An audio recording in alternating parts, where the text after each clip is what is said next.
Hey everybody, Mobile Gamers Unite. Another beautiful day in the hills. So we talked a little bit yesterday about Bernie and kind of where he stood. I leveled up the Dart Guard today to level 10. And I was telling you guys about that yesterday. I anticipated quite the power boost from that. And boy, let me tell you here, I needed to get this down today because tomorrow Bernie will be 6-star. I'm 4 shards away. So right now, the only thing that's changed about Bernie is that he has level 10 Dart Guard with him. And let's just check his rank real quick. Alright. So Bernie went from being ranked 10 to being ranked number 4.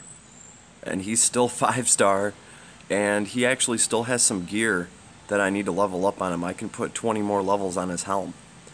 But this is the difference. It's saying right here that he went up 10 ranks since yesterday. I don't know where the Langrisser math is on that. To me, going from rank 10 to rank 4, you went up 6 ranks. But regardless, this is a huge, huge power boost just from his troops. So everybody out there that has some of these troops at level 7, some of these guys at level 9, you might think that that's cutting it, but really you need to concentrate on a troop and get them to level 10 because the power surge is immense. Another thing is a troop like the Dart Guard, they're a good choice because Bernie's obviously not the only guy using these troops. The Dart Guard can be used by actually Varna here. Let's see what troop she has. Bam, I already have the Dart Guard for her. I run Varna with the Dart Guard for Guild War. She throws a bunch of her AoEs, and then when something attacks her, they have to deal with, my 7,000 hit point Dart Guard. Even if she's not giving them a ton of stats, they are just amazing for her and for other heroes as well. So pick a troop that multiple heroes are using. The Dart Guard is a good category. Sorceresses, they're probably going to be the next thing that they're level 9 right now, and of course they're going to be the next thing I get to level 10. It's either the sorceresses or the vampire bats, which are also at level 9, going to level 10. The point is, it is a huge, huge boost. Another thing, Lana. My Lana went to 6-star today. So, and I was telling you guys too that the last star holds so much power, going from 5-star to 6-star. Now, my Lana's not the most amazing thing in the world. She's not ranked top anything. In fact, she's ranked 211. But just from me going from 5 to 6-star, her rank went up by 36 instantly. That's pretty cool. So that should tell you right there the power that you gain from going from a 5-star to a 6-star character. So I cannot wait to do that with Bernie. So another question some players have been asking me is, Vlad, what do you do for Lancer tank? Because obviously, if I'm running Bernie, he is infantry tank.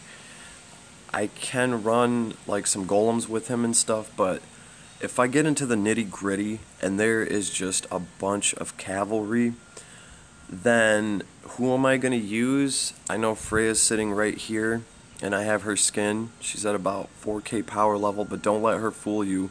This girl can tank a lot of cavalry. But really, my top choice, and I think this is one of the most underrated heroes in this game right now, but my top choice is actually Estelle. And it's not just because she's a good tank, it's because what she brings to the party. I've even slowly been sharding her out. This is one of the best support characters in the entire game. I think she's totally slept on. And of course she was a limited character, so not everybody might have her. But the fact is, her cheer does partially stack with fusion. You're going to get plus 10.66% to skills. So that's important. This girl can tank hella cavalry hits with no problem. And she can attack very well too. She also has skiing staff, so she can reach out and she can tag a Leon pretty good before Leon even gets up to her. So, but the most important thing this girl does is support. If you look at her talent, pretty much what this girl does is she's going to give everybody the King's Blessing or whatever it's called. Let's see. Okay.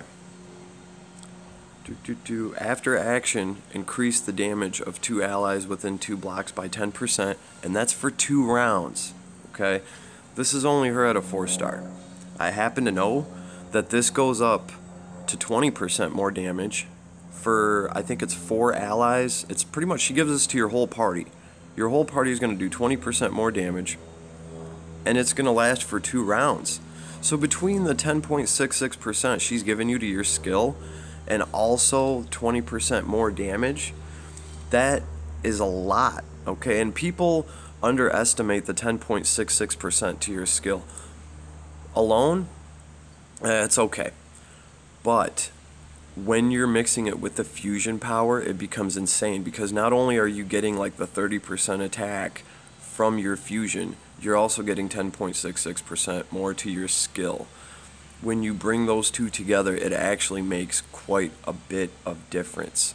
Another reason I like this girl, she can auto heal herself in a dire situation.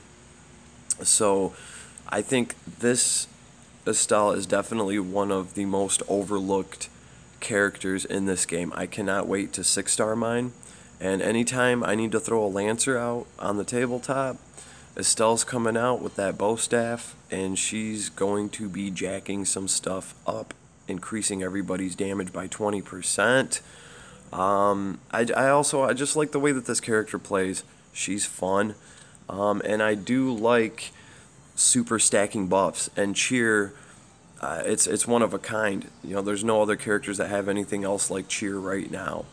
So this is the Lancer that I bring out when there's just too much cavalry for Bernie to handle, even if, because my golems, I think they're only like level 7 or 8, so I need to work on my Stone Colossus.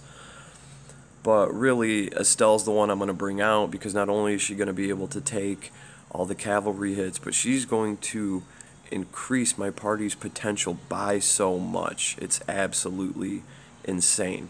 So I'm working on her. As you can see, she's a 4-star, and I do have like 50 shards for her already. So I'm excited, and I think Estelle is definitely a playmaker. She can definitely help your party pull off some crazy, crazy stuff, especially when the deck is stacked against you and you're fighting against a bunch of cavalry. Yeah, this is my go-to girl. So I know a lot of people like Freya, and Freya's gotten a lot more powerful recently with her fixed damage because it's now applicable. But for me, I still like Estelle just because of all the buffs that she gives. Now, these buffs aren't really much until you get her to 6-star. And I think that's why you don't see a lot of Estelles running around, because they're not 6-star. Also, a lot of YouTubers, I mean, when she first came out, a lot of YouTubers were pretty much, well, if you have Ledin, you don't need her, forget it. If you have a dedicated tank, you don't need her, forget it. My personal opinion is no, you need a Lancer tank. Lancers are made to counter cavalry. Cavalry is some of the strongest, most powerful attackers in this game, and they can move blocks around you, so they have a huge advantage. So everybody should have a strong Lancer tank in their back pocket, whether it's Freya, whether it's Estelle, it doesn't matter, but you do need to have a strong Lancer character. You know, a strong Lancer tank is just part of one of the core blocks of a Langrisser team. Even if you're not using them, you should still have them stashed away. Put a little bit of stock in them, because eventually you're going to run into a situation where it's a map full of Leons, okay? It's a map full of Lancers.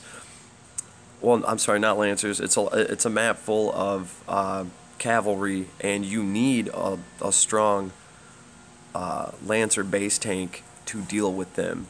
And for me, Estelle's that girl.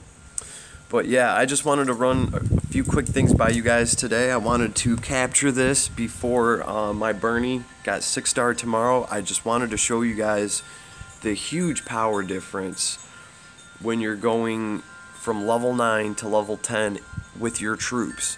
And really, I think, yeah, it's between the sorceresses or the vampire bats that I'm going to do next. The way I look at it is if I increase the sorceresses, Liana, Basil, all my mages' powers will go through the roof substantially, going to level 10. On the other hand, if I increase my vampire bats, Altamuller uses those bats, and especially with Last Rites, and I've really been liking the combination and how well that works, him negating 40% damage. So, and vampire bats really help with that because they're going to help this guy stay at full health. So, I don't know, it's a toss-up. How about this? You guys leave me a comment, let me know. Let me know what you think. If I should concentrate on the vampire bats or the sorceresses to go from level 9 or 10. They're obviously both going to get done, but I'm still trying to decide which one I want to do next. And yes, angels are up there. I think my angels are only level 7 or something like that. So definitely a lot of troops to work on. But I wanted to share the good word with you guys. So leave me a comment. Let me know, what would you build, sorceresses or the vampire bats? And everybody remember, have an awesome day. Go outside today, go do something. It's beautiful out today. And your boy's always one click away. So get your troops to level 10, and I'll see you out there. Peace.